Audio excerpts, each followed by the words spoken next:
Lately, I've been trying to simplify my closet, especially when it comes to pants, because why is it so hard to find a pair that actually looks good, travels well, and doesn't cost a fortune, Dan? Well, Mark, that's why I've been living in the Jet Setter pants from Jack Archer. One versatile pair designed to take you from work to weekend without missing a beat. These things are seriously impressive. The fabric is wrinkle-free, stain-resistant, and somehow still holds its shape all day. No sagging, no stretching, no weird baggy knees. They're perfect for travel, too. I can wear them on a commute, throw them in a suitcase, or sit on a plane for hours and still arrive looking put together. And the fit? It's fully customizable. You choose your waist, length, and fit, athletic, slim, or straight. So whether you're tall, short, or somewhere in between, they actually fit you. Best part, they're just $89. For a limited time, get 15% off your first order using code GETJACK at jackarcher.com. Again, that's promo code GETJACK at jackarcher.com for 15% off your first order. Avoiding your unfinished home projects because you're not sure where to start? Thumbtack knows homes, so you don't have to. Don't know the difference between matte paint finish and satin? Or what that clunking sound from your dryer is? With Thumbtack, you don't have to be a home pro. You just have to hire one. You can hire top-rated pros, see price estimates, and read reviews, all on the app. Download today.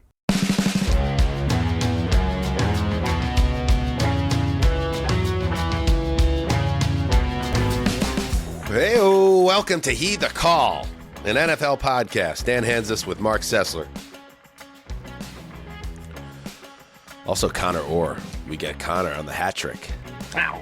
Like Carly Lloyd in the 2015 Women's World Cup Final. Look at you. Against Japan. A lot like that. It's a callback. And Justin Graver on the ones and twos. Combine week. We're going to continue to peel through the news nuggets coming out of Indianapolis. And that's nice because this is a little bit of a gimme for us, Mark, this week. Like, you don't have to overthink the show. Just this is a chance to just read and react to the news out there, offer our analysis, and then turn the page. As we go back to my previous analogy, this is the big stew. We're chopping up the carrots and the onions and the tomatoes and throwing in some beef in there. Maybe not for the Cess dog, but for the rest of us. And away we go. I as you know, I do eat all forms of food at this point. I will say that's the preamble there makes it sound like we're potentially mailing it in terms of planning the show, but we're not. We're not at all. We're not. It's like, but I am ready because we're getting to the end of this week. I am ready for these coaches and GMs. Like, just go home. Go. We're good. Like we'll get through this. This is a bountiful amount of news and updates. Smash cut to James Gladstone on his couch with his hands back. One step ahead of you, Quiet Storm. Like he knows your nickname. Well, that would be stunning to me. Speaking of GMs, one of the GMs there, of course, and he's there proudly. One of my favorite combine traditions is when you see the defending Super Bowl or the newly crowned Super Bowl champions. They roll in, and they are feeling no pain. They are at the top of their profession, and then here's the first league tentpole event where you get to walk around and look at all of your colleagues, some of them who you probably don't like very much, looking at you with distaste and envy. That's got to be good. That's got to be great, by the way. Which takes me to John Schneider, who here's a shot of John Schneider, the Seattle Seahawks general manager from Indianapolis this week. And you got to love it. You got to love what's going on here. Who had the music connection on this? Who called it? Connor. What do you see? And check it out on YouTube. The 2026 John Schneider, I don't give a fuck look and image is reminding you of what? I mean, how is this not Tom York from Radiohead? Just like this is like Burn the Witch era radio Tom York. It's insane. It is also like, that's a great one. He's got a Tom York, like for the audio audience, he's wearing like an old school flannel, like a grunge era flannel, open over a black t-shirt. He's got his hair grown out on the top and slick back. No, kind of push back. Tight on the sides. He's got a beard and he does not look like your traditional general manager. I'll make another comparison in the music genre. This is like what Axl Rose would look like if he aged naturally and didn't use just absolutely heroic amounts of plastic surgery. But also, Mark, it goes to show you, I think one of the good things in life when you find immense success like John Schneider has, but this goes across all walks of life, right? You start to feel like you could present as the most comfortable version of yourself because you got the pelts on the wall. And I asked Justin to pull up what John Schneider looked like, before they started winning rings, and now after 3 trips to the Super Bowl and 2 wins. And here's a little side by side, if you're curious about that. So he went from very traditional look, kind of like the same outfit Mark wore in the ATN studios for like 38 straight shows. Well, probably covering up secrets and issues, but yeah. But that's cool. I feel like Conor is on that journey a little bit, Mark. If you're looking at this on YouTube, the 2014 John Schneider, you're right, he would fit into my previous employer, Deloitte, where you could just march around an office looking in a blazer, you're white with a certain type of haircut, and no one questions your presence there. I will give him this: he's 54, and to go with the new slicked back hair look, to be able to have hair pushed back, but to be able to have hair to make that choice at 54 is impressive. But the Tom York thing, he would need to go on like a 14-week juice fast to look like Tom York to me. Just because Tom York looks like he's I love very Radiohead, and thin. And I think Tom York is brilliant. But I don't know if there's a lot of people out there that are efforting to look like Tom York. Not efforting. Yeah. Looks like Tom York looks like Alan Cumming, the actor. This is like I wouldn't say a fat Tom York, but just he feeds a well-fed York. Yeah. Tom York. Every photo you've ever seen of Tom York looks like a man that literally nothing good has ever happened to him. I guess that's part of the creative engine from within. All right. Why don't we dive right into it? What is the latest news from around the NFL? Unheed the call. How about that? It all ties together. Let's do it. For our organization, get used to the mantra, all gas, no break. When we talk about all gas, no break, we're not talking about effort on the field. We're talking about the process at which we do things. All right, let's get into it. Let's start with a trade. How about that? A trade.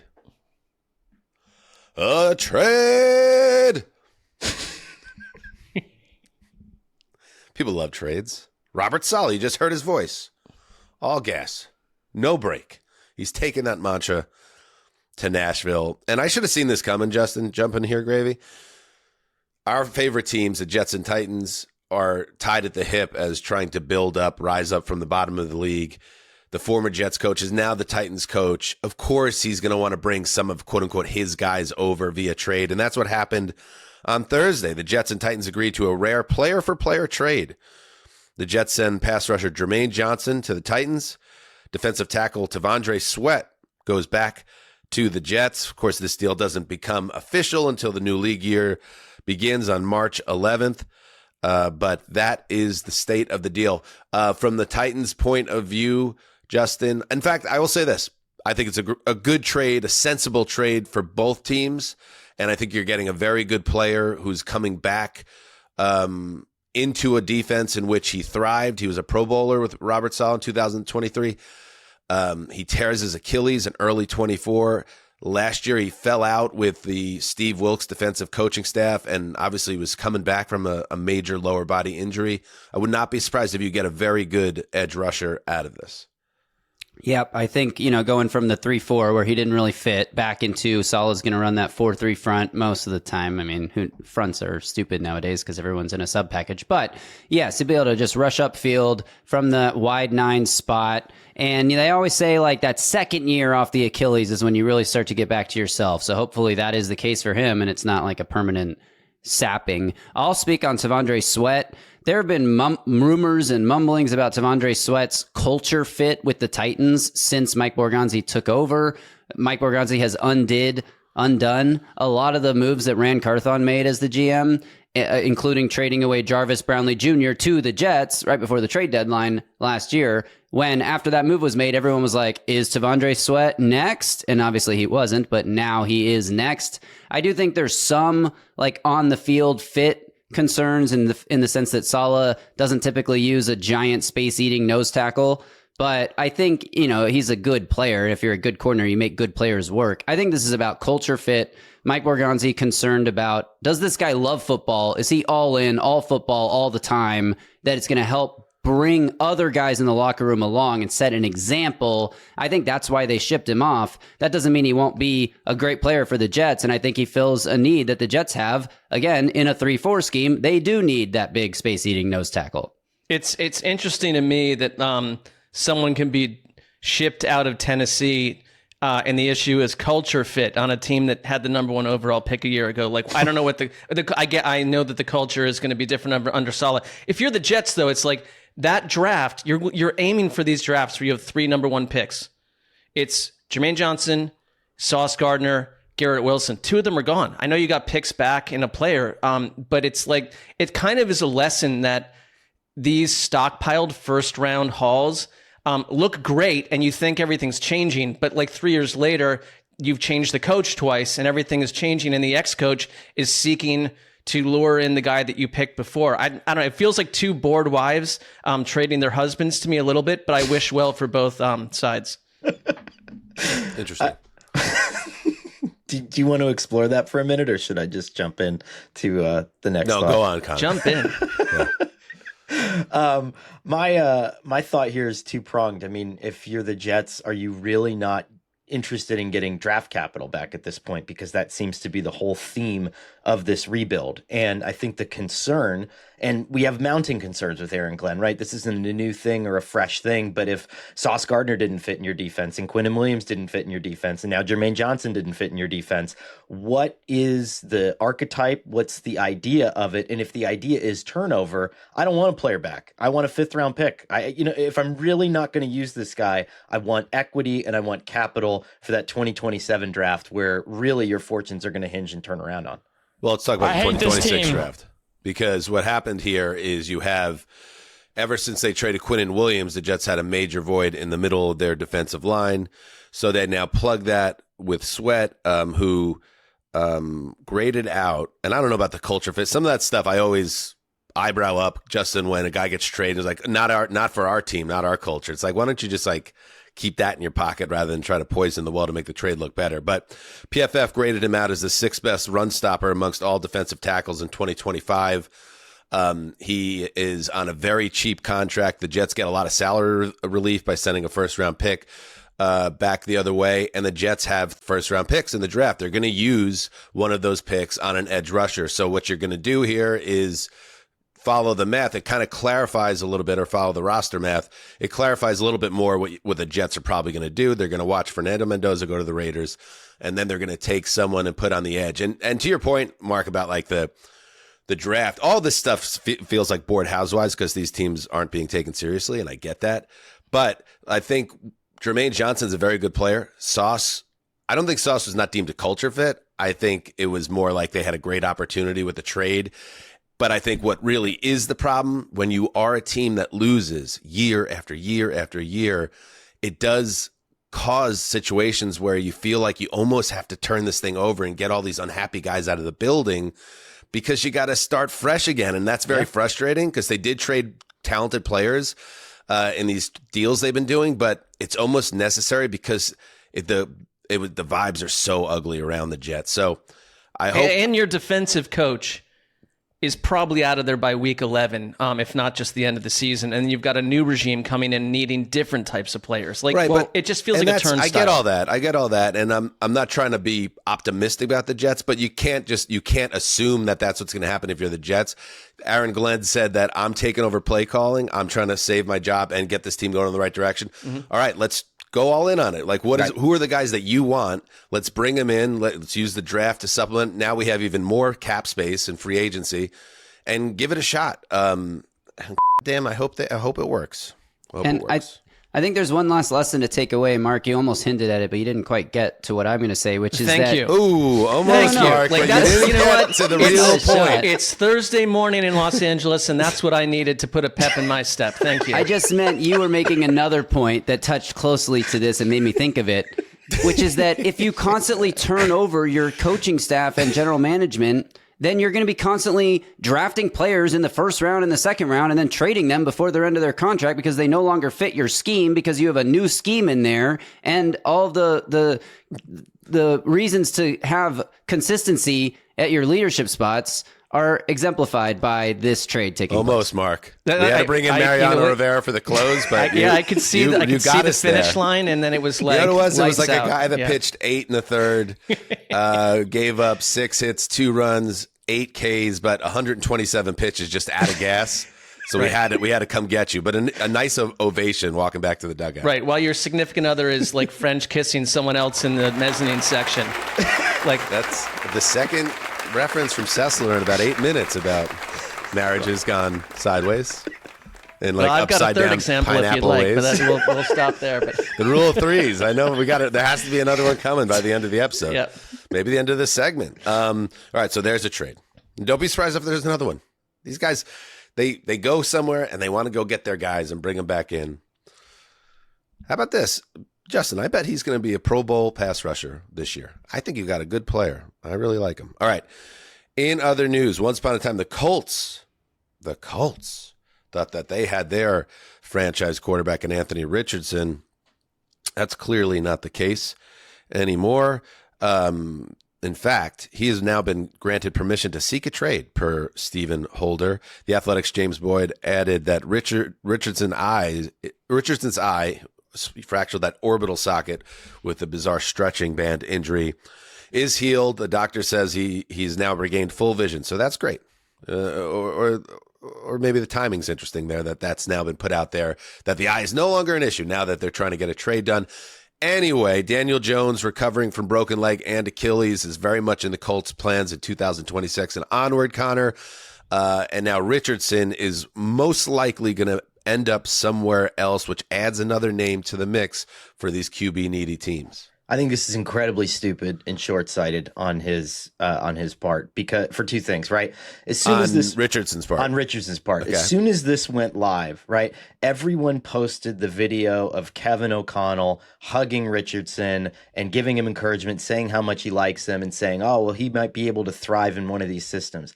If you're Chris Ballard, who is hanging on to this job by a razor's edge, you're going to trade Anthony Richardson to one of the 4 or 5 best destinations for a quarterback in the NFL and watch him materialize into the player that you believed him to be?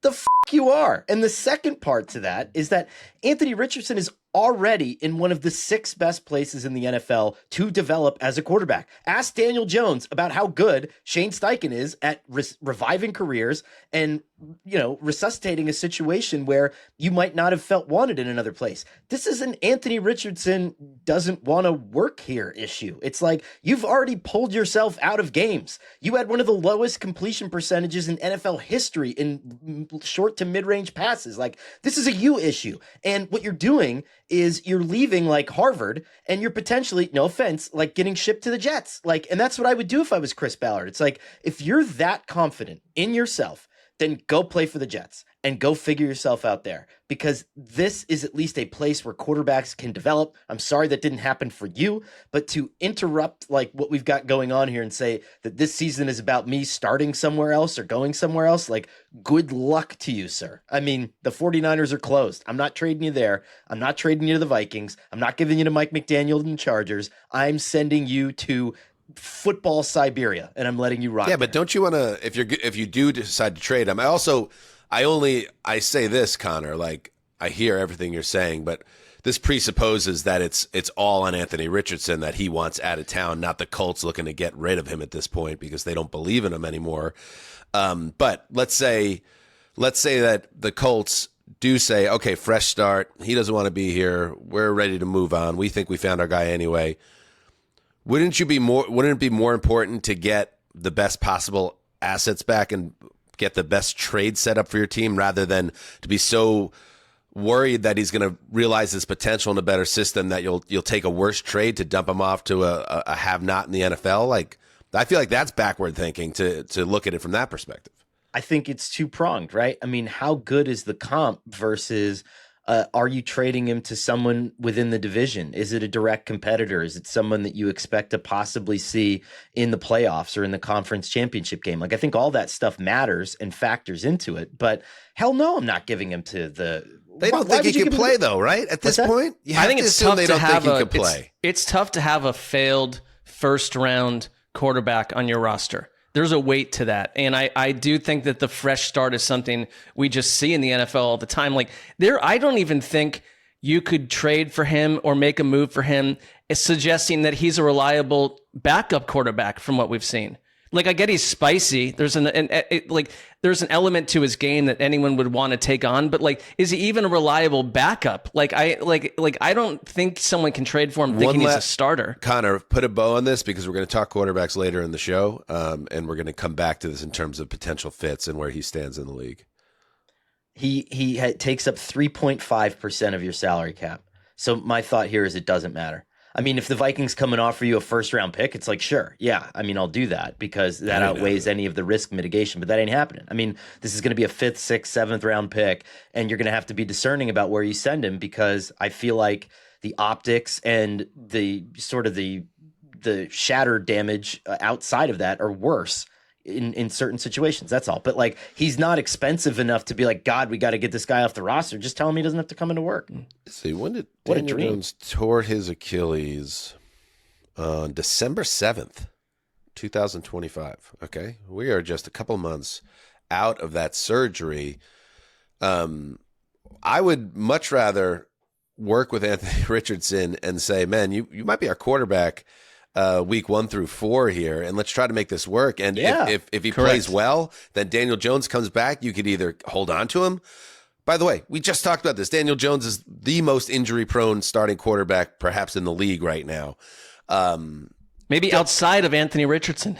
Unless you don't think Anthony Richardson can play, in which case, and you don't like him and you think he might be immature and all this stuff, get him the hell out of Dodge for whatever you can get, even if it's a day 3 pick. But if you have any inkling, if you're Shane Steichen, that we could still work with this guy, last year was a total disaster, it was nobody's fault, then maybe use this offseason to take one more crack at it. But not to belabor it, but don't you think Shane Steichen would be the engine behind this decision? That we're done with this guy versus, wait a minute, there's so much potential here. Like, I think it's got to be your quarterback-driven head coach. In other news, Trope Alert. Hit it, Justin. Trope Alert. Trope Alert. Trope Alert. Oh, baby. Trope Alert. This Trope is the Alert. year Justin Herbert fully goes nuclear. That is the Trope Alert that we've been talking about for years and years. This one's a little more funny just because he got a first place MVP vote this year, famously, and it cost Drake May the MVP that went to Matthew Stafford. So, like, I feel like there's a lot of talk about Justin Herbert realizing his potential this year. He just shit his pants in the playoffs again. But anyway, Chargers GM Joe Ortiz believes that Justin Herbert will take off in Mike McDaniel's offense, the new OC. Mike is a coach that will literally create his scheme, create his offense based around the players we have. And it's not that you go out and find this specific player. So I think his flexibility as an offense coordinator and play caller is what makes one of the things that makes him great. And just knowing the offense, I think Justin's gonna take off in it. And this was a PFT Live with Mike Florio from Indianapolis. Connor, I get it. And we could go down the sort and have this conversation because Mike McDaniel is a really gifted play caller. Herbert is incredibly talented as a quarterback. But I don't have to buy into all of a sudden this is now going to be an MVP quarterback because I still think he's in Jim Harbaugh's offense. I mean, I don't know what takeoff means, right? I mean, he threw for 5,000 yards and 40 touchdowns once, and the team was 9-8. There's bigger conversations to be had here about the Chargers, and I think that's what kind of drives me nuts about it. Like, he has taken off. Like, a 5,000 yard, 40 touchdown season is phenomenal among quarterbacks and is like a gold standard bar. So it's like, is he going to throw for 6,000 yards and 50 touchdowns? Like, I don't understand what taking off means, I guess. I don't know. Well, it's interesting. This week we find out, or we know, that Philly is open to adopting more of a Shanahan type offense, right? Elements, at least. Like, they're changing what they do. And I think we are going to see that here with McDaniel. Like, that's going to be, it's going to be a shift away from the Greg Roman, Harbaugh scheme to some level. I think that's a plus. Like, with Omarion Hampton and the rest, like, if you can bring that run scheme and make that offense more balanced, they've got to add more weapons. I think Herbert is a tough MFer. Like, he is just physically one of the toughest guys in the league. I think he's already done all this. I don't know why to your point, Dan, I think it's exhaustion with pumping up the idea that this is finally the year that Justin Herbert turns into like the return of Jesus. Like, he's already a great quarterback. Like, he's been surrounded with some wonky stuff the last couple of years and injuries, but I think McDaniel is a significant change from Greg Roman. Right. He had just going over his stats, alluding to what Conor said. As a rookie, he blasts onto the scene, throws for 4,300 yards, 31 touchdowns, 10 interceptions, throws for nearly 300 yards a game. He's a tremendous player out of the gate. The next year, he goes off. He throws for 5,000 yards, 38 touchdowns, 15 picks, again, 7.5 yards per attempt, again, averaging around 300 yards a game, passer rating around 100. Now, in the last 4 years, he's been parked in very similar territory, which I think is what it's about. Like, in the modern NFL, when you think about who are the real dogs out there, you're thinking about the 5,000 yards and the 40 touchdowns and that type of thing. But that's just not what he's been in this offense. In fact, he's been between 20 and 26 touchdowns each of the last 4 years passing. His yardage passing the last 3 years has been between 3,100 and 3,900 yards. He's settled in there. So I think the conversation that's fair to have, because McDaniel turned Tua Tagovailoa, of all people, into a massive statistical producer, is that what's going to happen with Justin Herbert and Mike McDaniel? I just, like, again, not to belabor my point, it might be Mike McDaniel's offense, but it's Jim Harbaugh's team, and I think that's just going to dictate much more than what McDaniel brings to an organization. I do love that one of the most annoying nerd-centric Twitter/X outpouring of nerdism was the Tua versus Herbert debate of a number of years ago, and now it's the same coach helming both. He did everything he could with Tua. Now he'll try it with Herbert. He at least can help us solve, if we even care about the solution, that absurd debate that drove me nuts. Online. There's nothing to solve. There's nothing to solve. It well, was it's some solved, bonehead in the national media that was wagging his tail and eventually was proven wrong. I'm not trying to be dismissive. I don't remember who it was. It was a guy, one of those guys on Justin the TV. knows. Who was the guy on the TV? Acho, Hook 'em Horns. Emmanuel He was in Acho, my Hook 'em econ Horns. class in 2013. I had econ with him, 2013. Pretty cool, actually. Come on, that's pretty cool. That was his thing. It was Acho's corner. It was how he buttered his bread. He said that Tua was a better quarterback than Herbert, and I don't think anyone's hearing that anymore. I think he was sent off to Siberia for that take, I think. That trumpet has been quieted. I used to see him at the Fox Sports Studios all the time, and his show got canceled, and now he has his own, like, he's doing what we're doing, his own independent podcast. But well, there's a little more that went on with that whole Good situation. plug, Justin. But Thanks. fair enough. Right, yeah, he just got let go. That was it. There was Look nothing it up. off the Look it field, up. so to speak. Listen to both shows, decide which one to continue to be subscribed to. Thank you, Justin. All right, let's take a break, and we'll continue to roll through Combine News.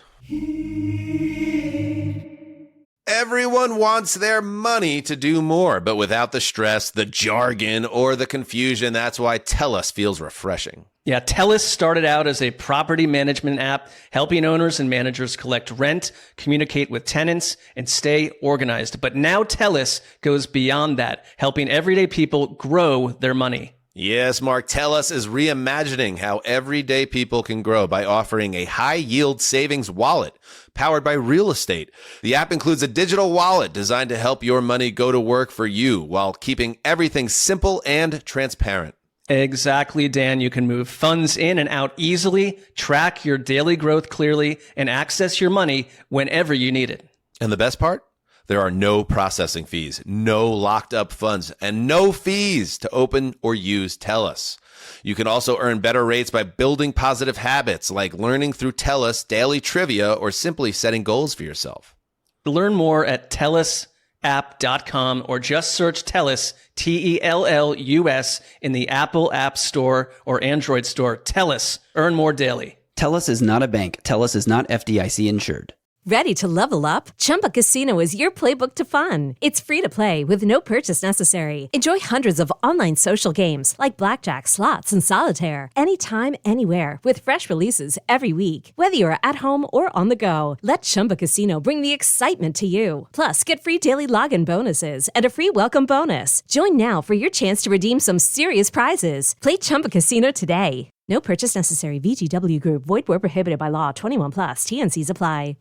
Ready to level up? Chumba Casino is your playbook to fun. It's free to play with no purchase necessary. Enjoy hundreds of online social games like blackjack, slots, and solitaire anytime, anywhere with fresh releases every week. Whether you're at home or on the go, let Chumba Casino bring the excitement to you. Plus, get free daily login bonuses and a free welcome bonus. Join now for your chance to redeem some serious prizes. Play Chumba Casino today. No purchase necessary. VGW Group. Void where prohibited by law. 21 plus. TNCs apply.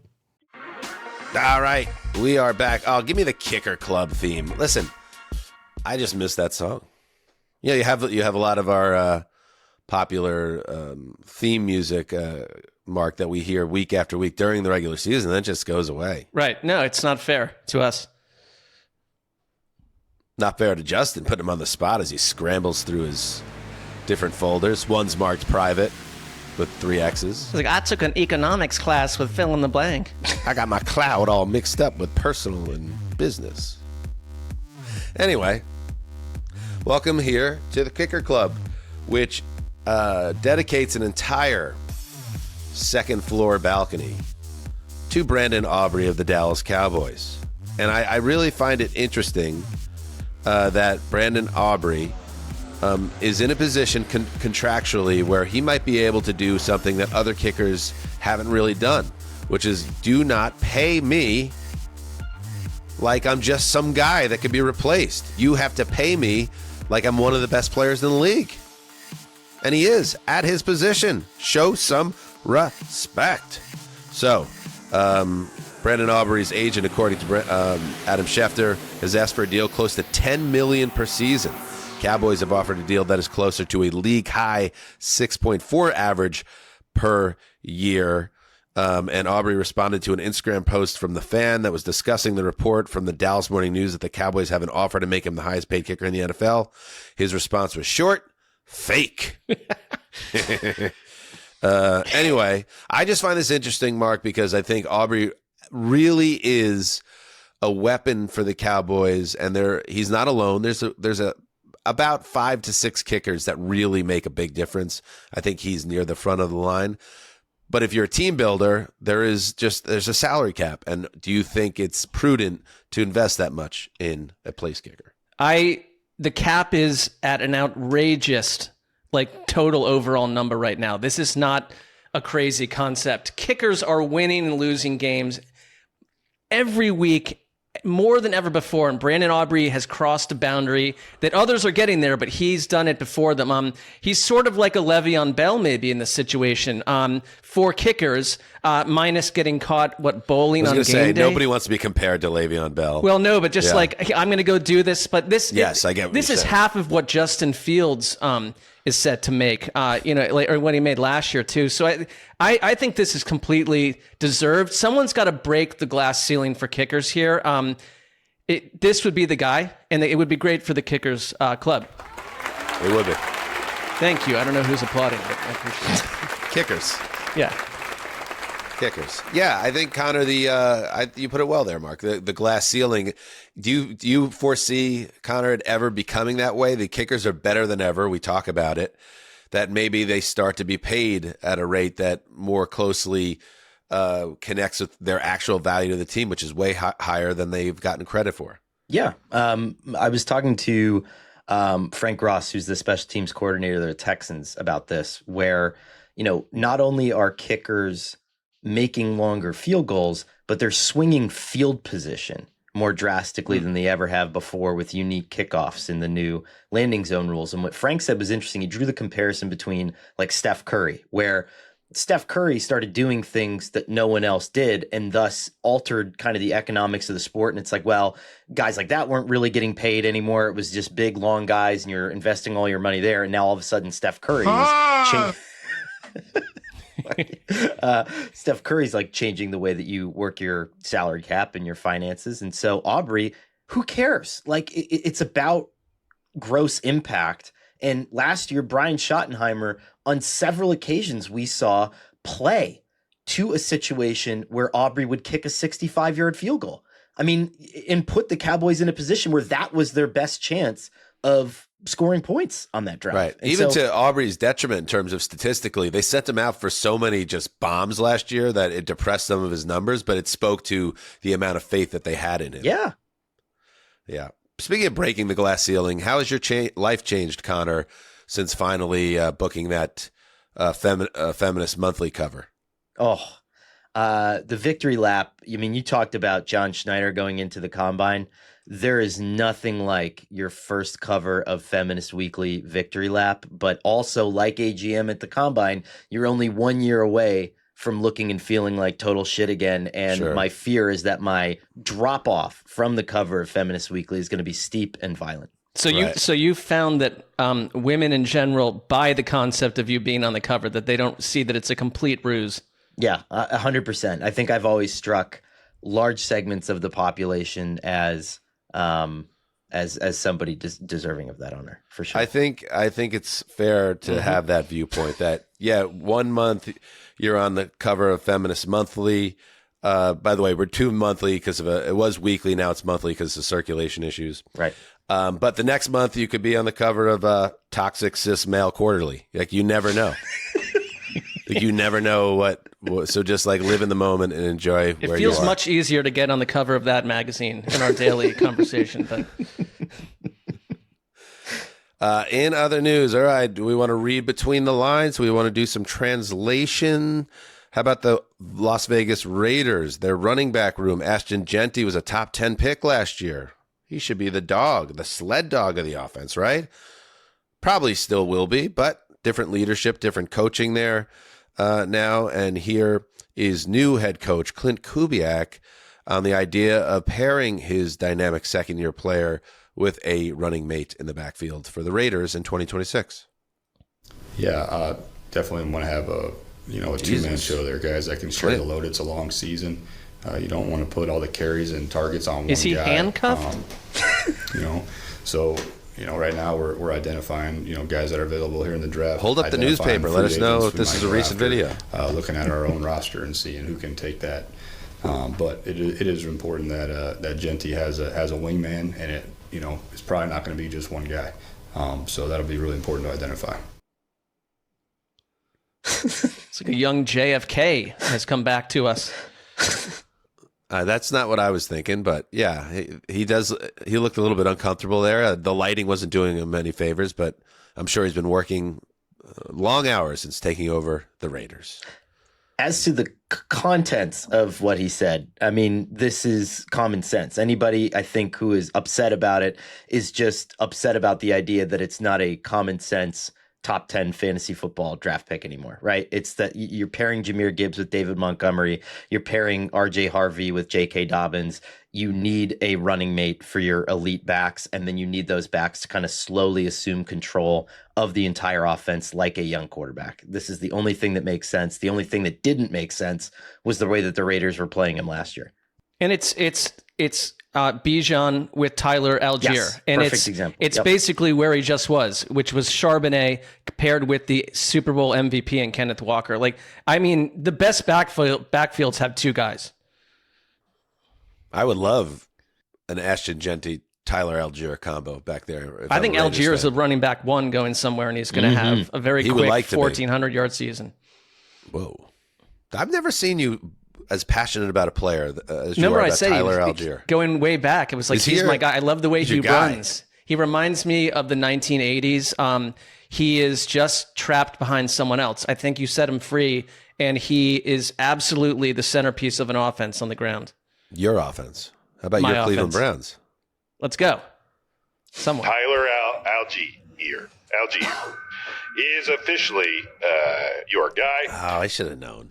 I should have. Well, I Justin's completely doing forgot well. about that. And when I see Mark talking with such passion, there has to be more to the story. He was your guy from like 3 years ago, right? Yeah. Yep. Okay. I got it. He's a good player. 1,400 Yes, he yards. Let's keep an eye on it. Mm-hmm. It's one of those things that there's a lot riding on it, Mark. I'm fully confident Yeah.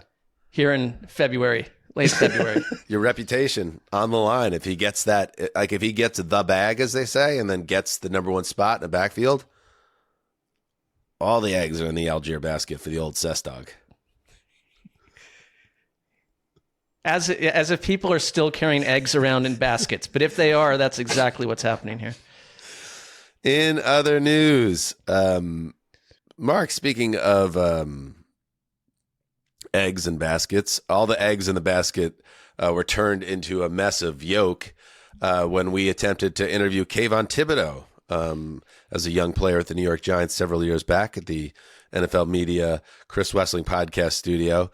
If you forgot or you weren't around or weren't a listener back then, here is a little bit of Marc Sessler as the sled dog leading conversation with Thibodeaux on Around the NFL. Just instinctually, do you think he's more of a front spoon or a back spoon when he is spooning someone? I don't answer those type of questions. Yeah, that's a tough one. All right, let's see. How about this? Dan and Mark. Before you go, let's not ask any more personal questions about any other man.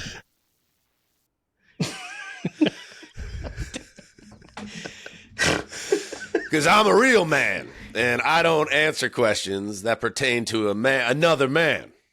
Because I'm a true man. I'm a he-man. I thought it was a very Little pertinent boy. question.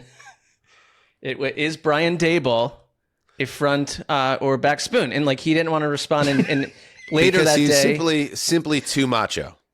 he was too. It was out of bounds for his level of macho-ness. I came in hot with a couple questions that I think threw the interview completely sideways, and left Dan and Mark talking in their cars for 2.5 hours after we had come home from taping. I think the NFL media was not thrilled with the performance. Let's put it that way. The postscript to all this that I'll never forget is not only did we get Kayvon for this interview, we also had him a request out to his people that we wanted to record a short of This Guy Gets It, I believe. Yes. With Marc Sessler. Mm-hmm. And after the big spoon, little spoon incident, having to then go behind the glass and ask Kayvon, hey, do you still want to do This Guy Gets It? Which is, we should explain, like an absurdist, like minute and a half thing where I roll out like a 1986 era PSA about like, health and football matters. And then we wanted him to sit in and just sit there dumbfounded. And as you could tell, he's a great sport with an incredible sense of humor. So I don't remember that going overly well either. I can only imagine his conversation with his own handler after that day at NFL Media. Okay. I'm Anyway. pretty sure Mark was also trying to ask, like, if Dan and Mark were in wrestling tights. Like, that was the next setup that we did. Right. As I recall, it was like, I don't want to talk about another man's body. And they're like, well, how about the two doughy podcasters in here? Like, what if we were wrestling each other with oil? Like, and I kind of understood on a certain that we went in. I respect you as a Barbara Walters of a new generation, Mark, that you were like, I need to, my line of questioning has to see through to the end. Yeah, well, the employer did not see me as a Barbara Walters figure on that day, or ultimately. All right. Anyway, the chatter, according to Graziano at the NFL Combine, indicates the Giants will try to trade Kayvon Thibodeaux. Connor Hughes is also plugged in on the New York football scene. Also reported the Giants are listening to trade offers for pass rusher Kayvon Thibodeaux. Other teams do think he will end up being traded out of New York. Connor, what is based on what we've seen in Thibodeaux's, 4 seasons now in the NFL, what would be fair trade compensation? And would you want a guy like that on your team? These are fair questions. I don't know, because it's one of those things where, and I was talking to someone who didn't work for the Giants, but did evaluate Kayvon coming out of that draft and said, like, basically in a normal draft with a normal depth of pass rushers, he would have been maybe like the 20th pick or something like that. But this was a weird class where it was like Aiden Hutchinson, I believe, at the top, and Trayvon Walker. And then all of a sudden it was, if you missed out on one of those guys, you had to come up and you had to get him in the top 5. And there was potential concerns. There was injury issues. There was all that kind of stuff. So, I mean, maybe like a 3rd round pick or a 4th round pick, just because I don't know how many people really viewed him as a consensus top 10 player, even during the draft that he came out in. And they've gone out and they go get Brian Burns and draft Abdul Carter. They're telling you, the New York Giants, we don't see him as the guy. Right. So like they're kind of, it's a tough trade sitch because they made it very clear that his value is not higher than one would expect. It's not a 1st round back. It's maybe a day 2 pick. I could see that. A 2nd or 3rd rounder for Kayvon. Still a young guy. Has flashed, very talented, but didn't live up to potential. Connor.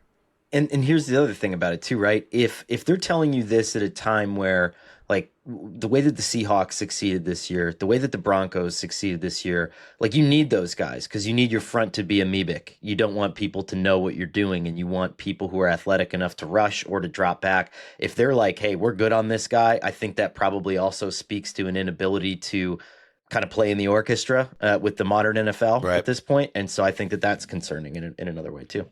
All right, let's take a break. And when we get back, let's do a little check on the QB carousel ahead of free agency and the draft. Stay right there. I'm one of those people who will happily eat steak and eggs any time of the day. Breakfast, dinner, it's technically midnight, but I'm still hungry. Doesn't matter. There's just something unbeatable about a good steak hitting a hot pan. That immediate sizzle, the smell filling the kitchen, and then topping it with a fried egg where the yolk is deep yellow and just barely runny. Unreal. Pure protein heaven. That's also why I love having Omaha steaks on hand. The steaks are incredibly tender, super flavorful, and cook evenly, whether I'm searing them on the stovetop or throwing them on the grill. It's that steakhouse quality bite at home. Omaha Steaks has everything from their fan-favorite filet mignon, yes, the USDA-certified tender one, to burgers, chicken, pork, seafood, and even fully cooked comfort meals like beef pot roast or meat lovers lasagna for nights when you still want high protein but zero effort. Get 50% off the world's best everyday protein. Go to omahasteaks.com for 50% off site-wide during their semi-annual sale. And for an extra $35 off, use promo code T-Bone at checkout. That's 50% off at omahasteaks.com and an extra $35 off with promo code T-Bone at checkout. Terms apply. See site for details.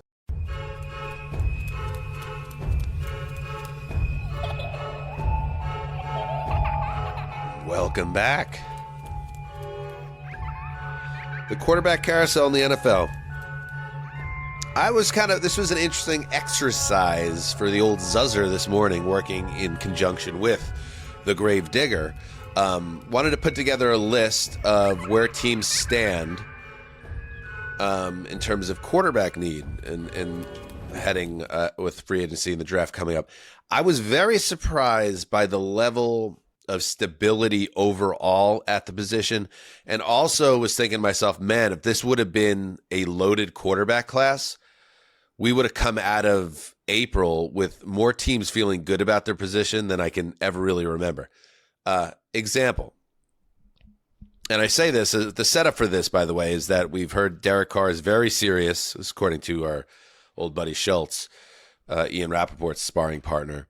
Derek Carr is, quote, very serious about unretiring and returning to the NFL in 2026. So I guess you throw Derek Carr's name in the list of guys that are out there if you want one. So with that said, let's take a look. I want to start with, I'm going to throw up 3 boards here. If you're on watching on YouTube, check us out on YouTube. If you're on YouTube, subscribe if you haven't.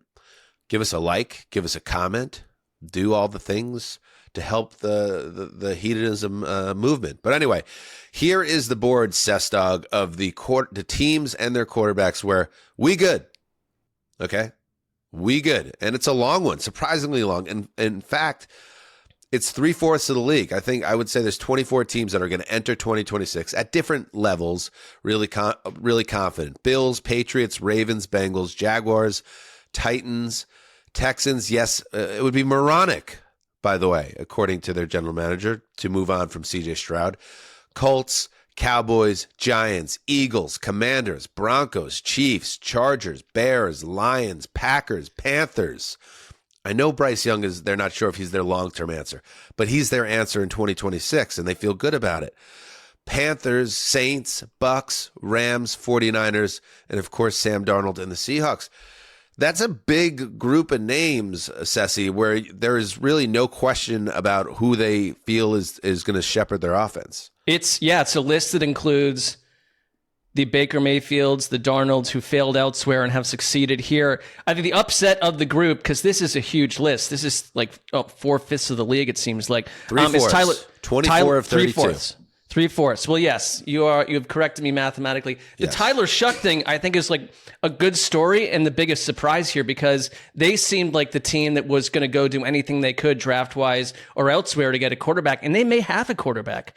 That was like, that team heated up under Shuck. But look at, these are young. All these people are like reaching a new contract or very young. And they're going to be the quarterbacks of these teams for a long time, it feels like. If you look at the AFC quarterbacks in general, there's like 12 or 13 that are in their 20s. Not all of them are cemented starters, but their starters at the moment are young. So if they work, like, the AFC is going to be a beast quarterback-wise for a long time.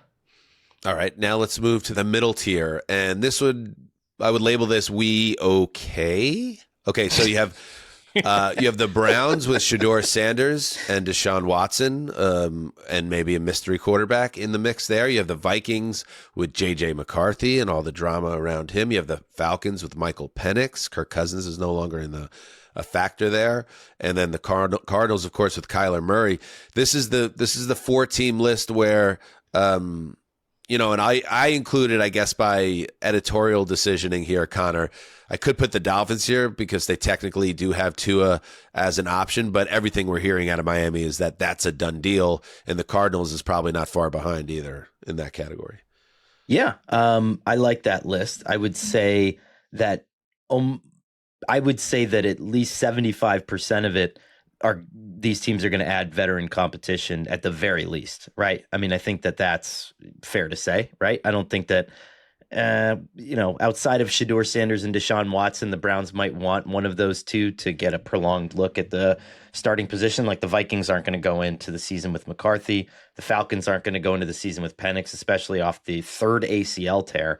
And the Cardinals, I think, are very much up in the air with Kyler Murray too. What are you hearing, Mark, around the Browns? Is the Deshaun Watson thing, like, I could see them giving Sanders more run, but is Watson actually a figure that could end up being their starting quarterback, or are they just kind of going through the motions of a terrible deal that went sideways? The biggest mistake they can make culturally and in every possible way is to put him back on the field. I agree with that, but my question is, what's the reporting out coming there out of it? this week? I feel like all they've talked about is we are going to have a competition at quarterback. I think everything could be focused towards the future, but Deshaun Watson, I believe, from what we heard this week from Andrew Berry, from the coach, from other people, reporters, is that Watson is going to get a chance to beat out Shedeur Sanders.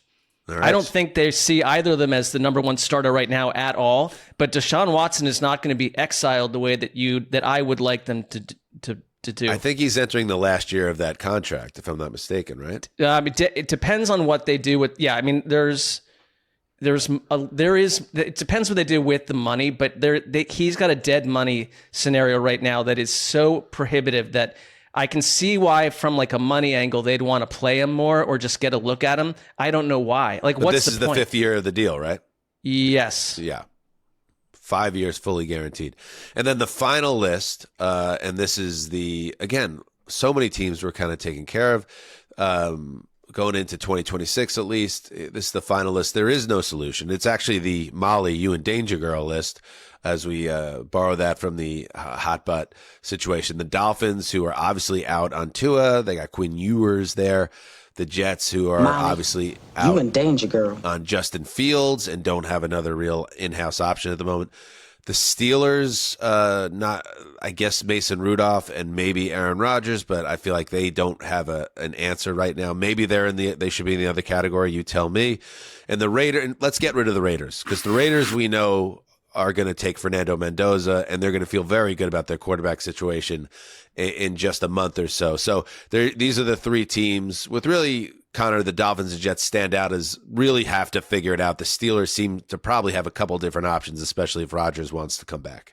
And again, it's just a really bad year to be in this particular situation. I texted with a few agents about what they thought Malik Willis might cost before the combine started. Everybody said probably about 25 to 30 million. Now the reports coming out of the combine now that it's at least 30 million. So I think those projections might have been off by a little bit, but that is your low bar that you're going to have to clear, or it's draft compensation for Derek Carr. And we'll see how hardball the Saints want to play on something like that. They ended up going to bat for Sean Payton. And again, much less comp for Derek Carr in that situation. But all of this is going to cost you something that you don't want to give up for a solution that you know is nowhere close to permanent, which really blows.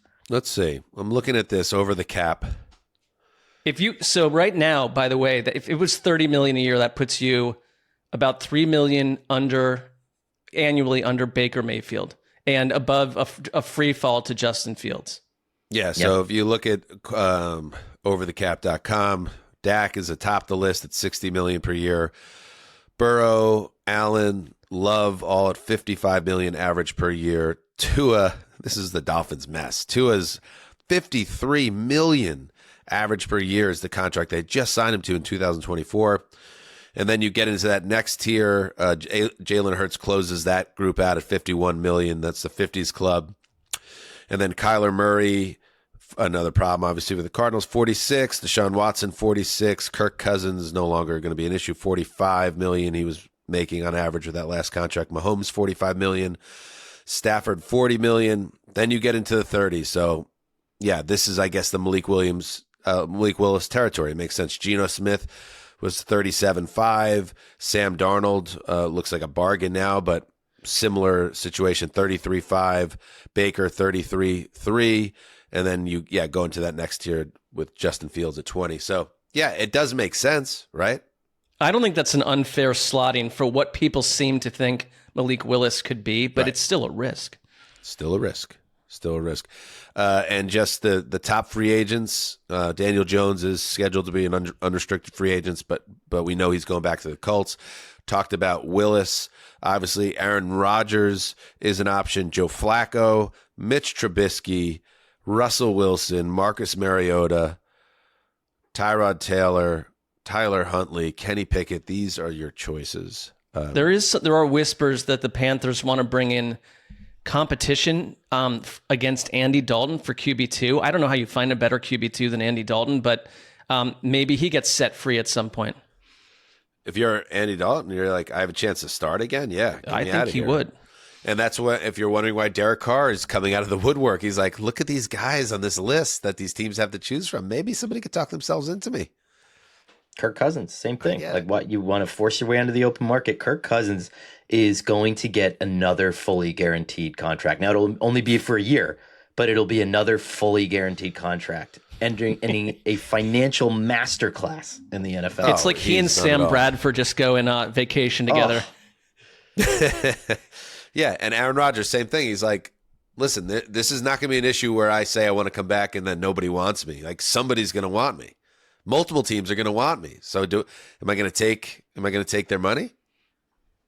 Should I take their money? According to The Athletic, by the way, a projected Aaron Rodgers, because he's really a unique case, they project Malik Willis gets 2 for 46 on the open market. Aaron Rodgers, they predict 1 for 12.5, which is interesting. Because as another example, they project that Russell Wilson would get 1 for 8.5, which is similar money what they project Marcus Mariota gets. Yeah.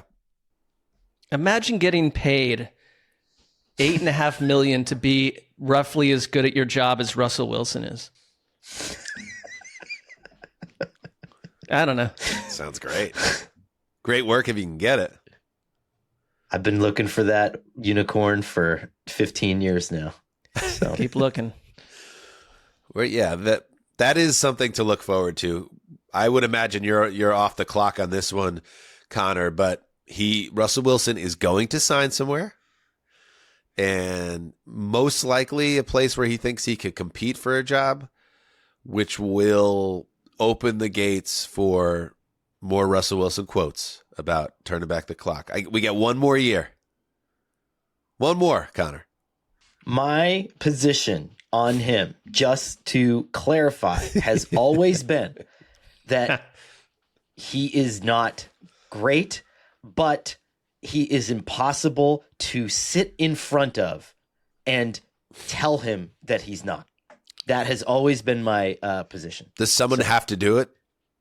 I mean, in every market. Okay, so I was in New York when he came to the Giants. We had the relationship. I think that all was kismet.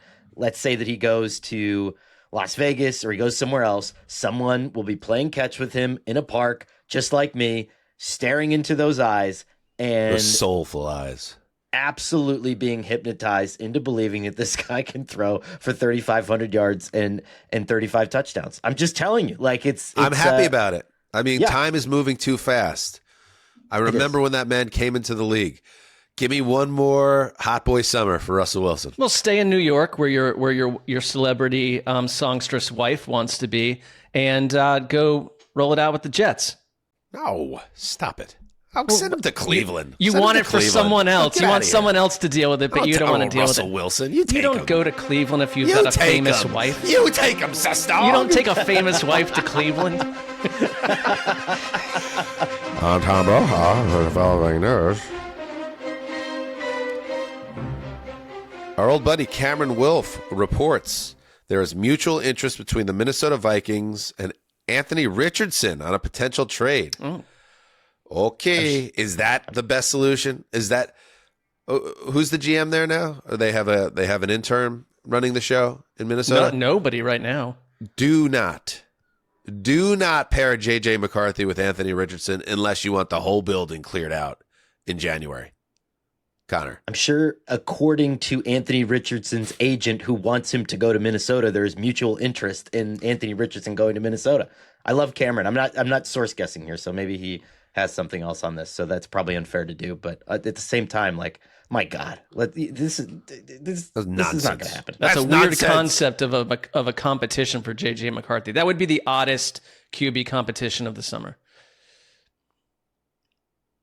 But so here's the thing, like how the sausage gets made, Connor. Like Cam Wolf, he's got pelts on the wall. He's a good reporter. To say that there's mutual interest would say that he got someone on the record in Minnesota or off the record that said, yeah, we'd be interested in him. It was incredibly unfair of me to do that to Cam. Cam's a pro. And I'm sure that was the case. I mean, I wasn't teeing it up to feel like you had to apologize. Right. You have Connor going backwards on a bicycle. Like we didn't need that. I hate when people do that to me. And I think that was just like an off the cuff, reaction on my behalf. But at the same time, like there is no active general manager there. And so it's like, I don't know. How about this? How about we play the GM? Because there's a power vacuum right now in Minnesota. We play GM. I'm gonna throw one out there. I'm gonna send a 3rd round pick to the 49ers to get Mac Jones in the building. That's good. I need a veteran. I need somebody who I trust will play well in the system, that has shown at any point in his career the ability to be successful. Mac Jones checks those boxes to varying degrees. What I can't have is someone completely raw and unproven and is flunked out of his previous spot joining my quarterback, who seems to be heading towards basically Anthony Richardson's exact arc in Indy, outside of the exercise band almost taking out his eyeball. What about Kyler Murray? Not my cup of tea. Dead silence. No one's into that concept. I don't think he can play anymore.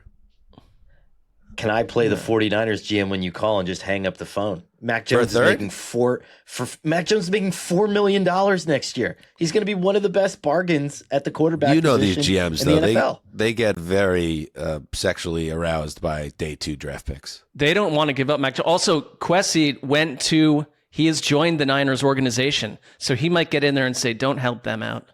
Don't help out those Vikings. They just fired me." Also, you're going to get a 3rd round comp pick for letting Mac Jones walk in free agency after this season. There you go. And so, you would get that anyway. Get it back. So I don't know. Yeah, so why not keep him now? Because he's good for you in the moment. Kyle has a Mac fetish. I don't think he's exiting the building. They love those 3rd round picks. It was like, oh yeah, they're very easily controllable, and we trust our guys in our building. We're gonna get 1st round value in the 3rd round. You just like you like.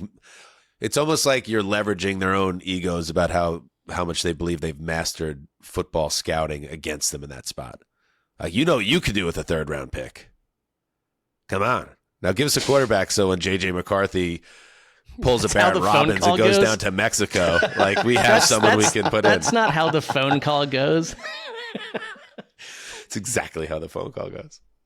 Come on, give me this quarterback. You want to. Like, I don't know if that's... you definitely, you kind of just, you play to their hubris. Like, right. Dude, you know what you could do with a 3rd round pick? I could send this to the Jets and know nothing's going to come of it, but giving it to you, it's like giving you a top 10 you're pick. magicians. You're magicians. Like, You're this unbelievable. is me. I'm giving you a bag of candy.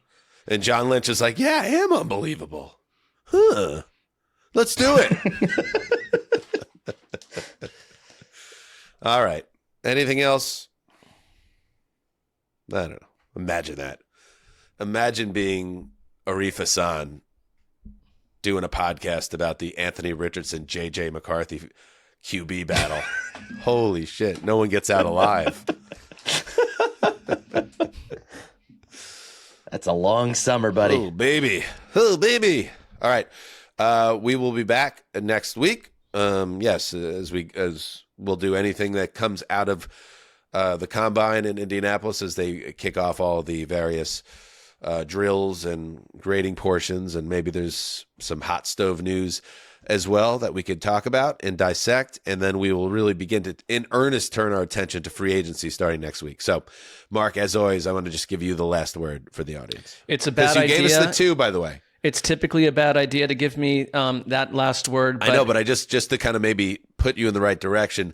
You opened the show, you came out hot with 2 references to kind of upside down pineapple, like wife swap, things of that nature. And then we've been waiting for the 3rd, and now this is the last opportunity to the rule of 3 cash in. I think when it comes to swapping a mate, you've got to go in with the mindset of maybe something out there is delightful in a way that I never could have imagined I'd be part of, and maybe that would be true for the other person too. Goodbye. We'll see you next step. We'll see you next week, everybody. Goodbye. Heed the call.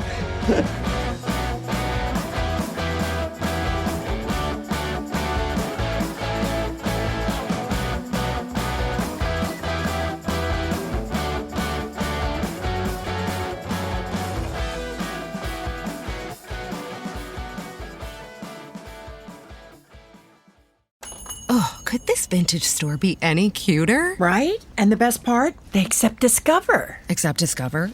In a little place like this? I don't think so, Jennifer. Oh, yeah, huh? Discover's accepted where I like to shop. Come on, baby, get with the times. Right, so we shouldn't get the parachute pants? These are making a comeback. I think. Discover is accepted at 99% of places that take credit cards nationwide. Based on the February 2025 Nielsen report.